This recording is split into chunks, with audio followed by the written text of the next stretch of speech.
Alright, so last time when I said I was adding some more bones to the game, I was told a couple times that it wasn't enough. So this time, I'm fixing that. For good. Not only did I more than double the number of bones in the game, but you can hold and throw most of them. And a couple of these bones behave a little differently. Let me show you. I'm Dryden Thomas and I'm developing Disinherited. It's a Victorian side-scrolling roguelike where you throw, catch, and parry your way through Death's domain to slay the Grim Reaper and claim eternal life, all to spite your father, who cut you out of his will. Oh, a little announcement that I keep forgetting to make. Recently, the game hit 10,000 wish lists on Steam. If you're one of the people who's wishlisted it, I cannot thank you enough, and if you haven't yet, well, you know what to do. Alright, so one of the big focuses, or foci of this past couple weeks has been deepening the holdables system. The part where you can throw and catch stuff. As a core part of the hand-to-hand gameplay, it has to be interesting and it has to feel great. And it also needs to feel great for me. To put it briefly, it has not, and the problem is nouns. When I first started working on this game, the holdables were just called projectiles. Enemies that use projectiles have a launcher on them, which instantiates the projectile and then fires it in a certain direction. But different projectiles behave differently. These bones that get thrown by skeletons go straight forward through the air slowly, these planks arc and are affected by gravity, and these drones chase down the nearest opponent. But there's another script on there because they aren't just projectiles. They're also throwables, and on the throwable script there's a method called throw. Maybe you're already seeing the issue. Throwing is pretty similar to firing. Enough was enough.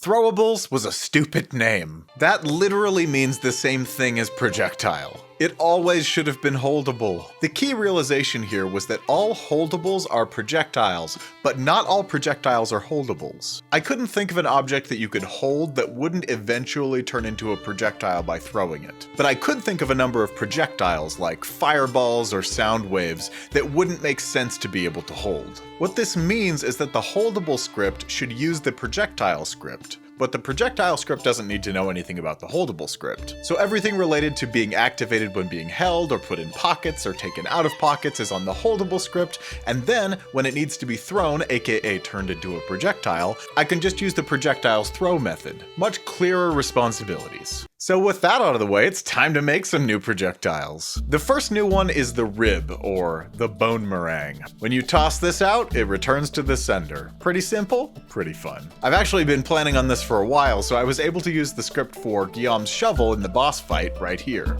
The next one is the bone spear. This one was pretty interesting. I made it so that it always rotates to point toward the direction it's traveling, so it feels like a real spear. And when it lands, it sticks in whatever the tip hits. But best of all, it then becomes ground. So you can stand on it if you want, or you can even use it as a shield against other projectiles. Another benefit of reworking this system was I could fix the issue of durability. Durability used to just be a number on the projectile script, and projectiles would take durability damage when they hit a wall at too perpendicular of an angle or when they dealt damage. This got a little annoying though, because when the bone hit one of these destructible boxes, it would explode because it was dealing damage. Which is a problem if you're trying to hit the enemy that's on the other side of the box and you just wasted your only projectile. Plus, I had another need for durability that didn't have to do with the projectile aspect. Certain holdables like the torch really need a time limit in order to balance them. While you're holding a torch, your oil won't burn down at all. Without a time limit, it just becomes way more valuable than a lot of other holdables. So I converted durability into something I already had a script and a concept for. Health. So now projectiles and holdables have a health component. I'm also going to add a little bar in the HUD so you can see how they're doing. Another new concept I've introduced is that some holdables can't be put in your pocket. As someone pointed out in one of the last videos, Silas's chain hooks shouldn't be able to put in your pocket. Both because it would be completely absurd and because it would cause big problems with the chains that hook them to the ceiling. Initially, I thought this was going to be a really hard problem to solve, but it wasn't. I just added a checkbox to the holdables called unpocketable. While you're holding an unpocketable item, you can't use the scroll wheel to switch which item you're holding. It's that simple.